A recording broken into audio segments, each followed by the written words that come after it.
So once you park your car and you're headed to the ruins, be prepared to walk. It's a little bit of a walk, but it's not bad, especially on a nice cool morning. About 700 yards, and it's actually the easiest part is because before that you run a gauntlet of salesmen like at a lot of these other places, any of the other tourist traps around. The minute you turn the corner, if you're not on a tour bus, when you bring your own car like we did, they're instantly just flagging you down like an a mall, where you just blow right by them. Here you don't really have that choice because where you end up having to stop anyways is not that much past them. But so find a spot to park. They're going to try to sell you on all these tours. Just say no. Just pay to park your car. It costs us 100 pesos, $5 to park our car for the whole day. And then you walk another 100 yards to get to this path, and this is 600-700 yards, and then you just pay to get into the park.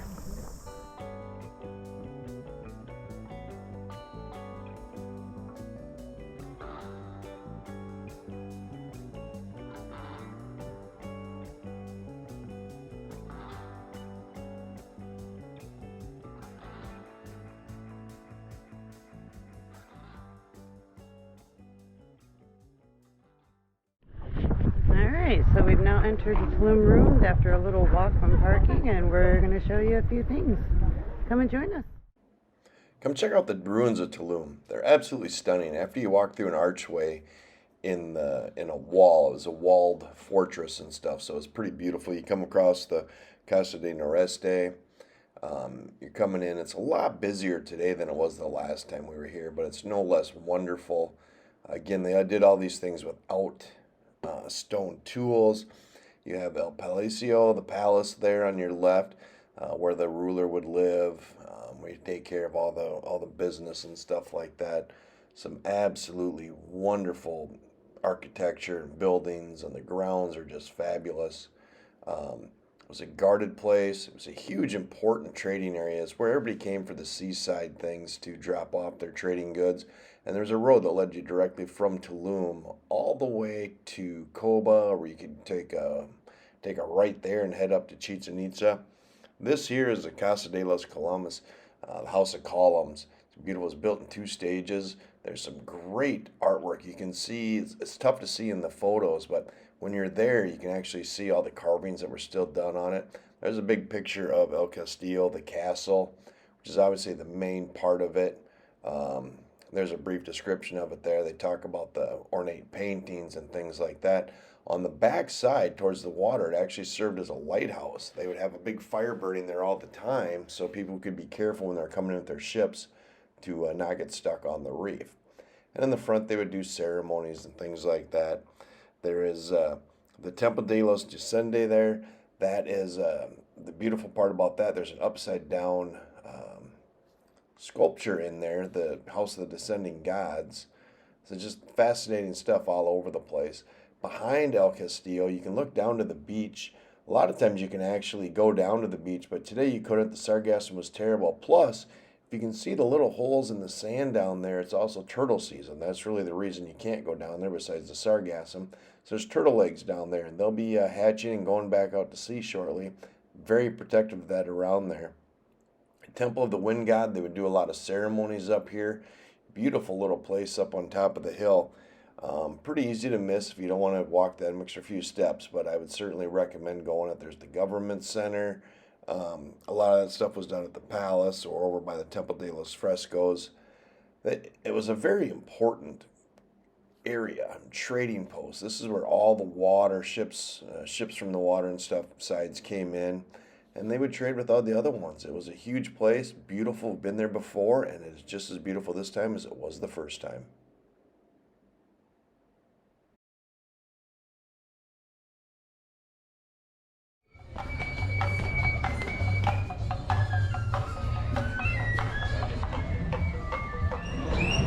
In the middle of the tourist zone, Renee's checking all the shops, so I'm going to head right over here to the ATM machine because I never have enough cash for her.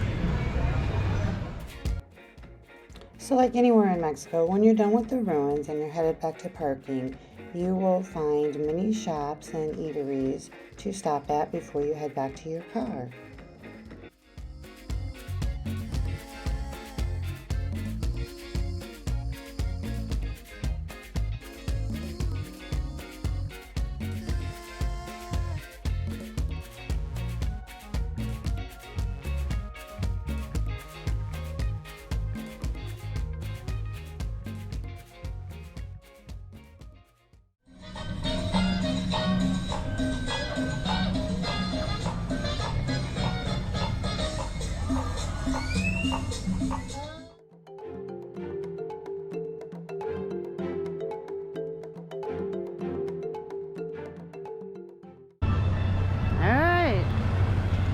So we found a parking spot and we're heading down the beach road of Tulum.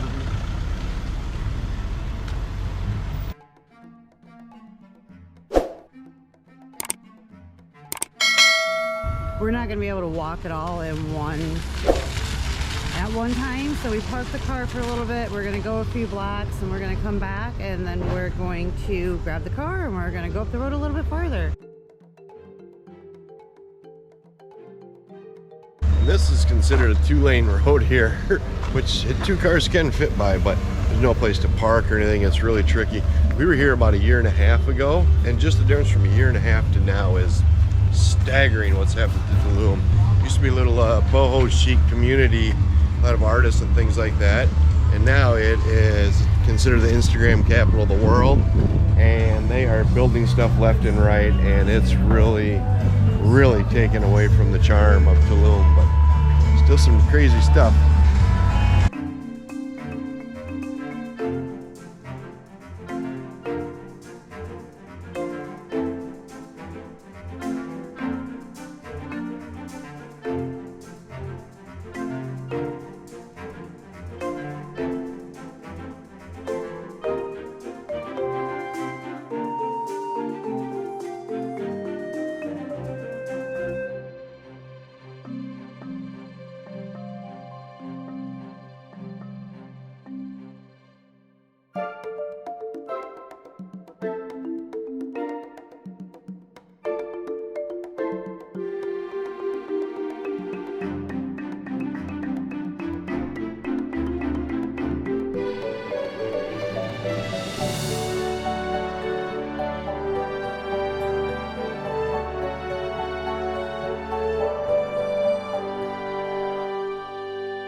Huh, big advertisement in front of the pharmacy. If you're not beach ready, you can get some help.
Okay, so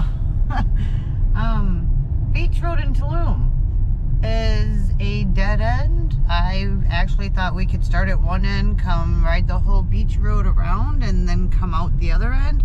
But we actually ran into a dead end. So now we have to... Yeah, it ends at a park. The road just stops at this park, and then there's no more road. So you got to either go into the park or turn around and go back the way you came. So we're going back, and we're going to see if we can find a cool place or beach club to have a drink and lunch at, but the problem is we don't know what any of them look like because there's walls and twigs and all you see is a doorway mostly. So and parking and driving is a nightmare down this place. Yeah, it's kind of a little crazy. I'm not a big fan. If you've been to Tulum and I've been on the beach road and you love it, I'm not trying to hurt anybody's feelings. I'm just saying right now We're not that impressed. We've been here one other time. We didn't get all the way down the beach road, so we thought we'd covered a lot more of it than what we had, but apparently we'd only covered a fraction of it last time, and it continues on the same way. It is barely 2 lanes. It's hard to walk down, and there is no place to park, and it's just all these buildings that are beautiful. Don't get me wrong. The Instagram capital of the world right here, and everybody's taking photos in front of these things, but you better know where you're going. Ziggy's.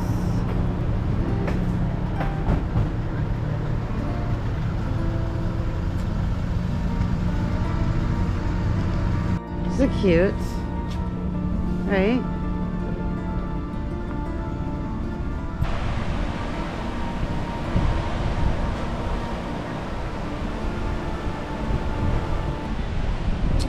So hola amigos, we finally found a place to have a little snack and lunch on the beach side. And as you can see behind us, maybe you can see that the waves are pretty rough today. Ziggy's Beach Club. This is an $18 margarita during happy hour. Hope it's really good. It better be got good. The beer.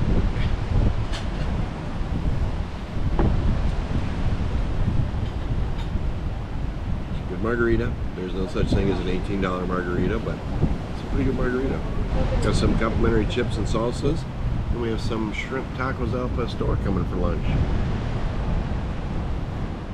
Here are our shrimp tacos al pastor.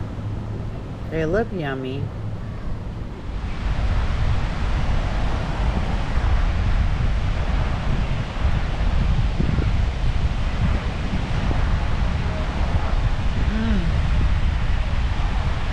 These are really good. Like yummy good. Like I might not share with Mike. Good. Like I might eat all of them to myself.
Okay guys, I'm not gonna lie, Tulum has changed since we've been here a year and a half ago. It is so busy. It's Thursday at 1 o'clock. It took us an hour to even find a parking spot on a side road, and we were lucky we got that one. But even the luckiest part... And people are driving crazy as shit in the meantime. Yeah, the luckiest part is it happened to be in front of a bar. You know, so... The even luckier part, knock on wood, as everybody knows, I like to drink Jägermeister and Red Bull. Find this parking spot. I got to whip a U-turn and about crash people to get to it because I'm done with driving around circles in this town. Pull into this bar. It's a pizza place. The 2 signs out front, Jägermeister and Red Bull. Let's stop here.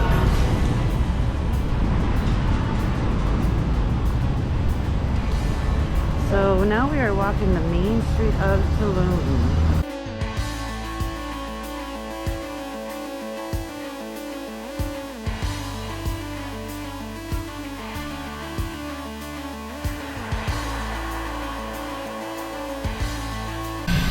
So it's pretty crazy down here. There are a lot of shops, and Main Street is, I don't know, how long would you say, babe? A mile of town.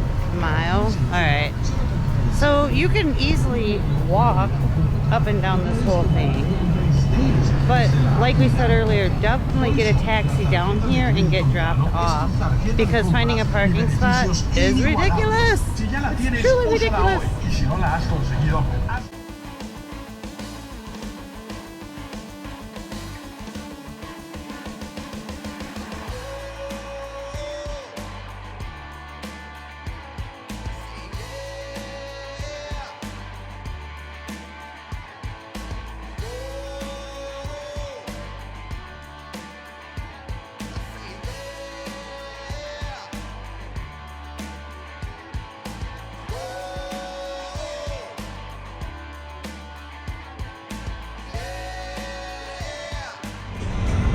I'm not gonna lie, I'm a little geeky sometimes, but check out the avatars. Oh my gosh, so cool.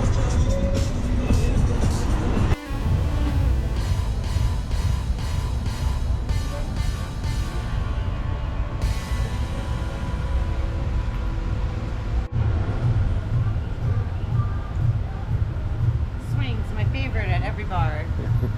Yeah, the greatest things about Tulum is every place has something catchy, whether it's these swings or murals or some sort of art piece. And we could have bored you all day long with us doing duck faces and poses and stuff like that, but we'll just take a couple pictures.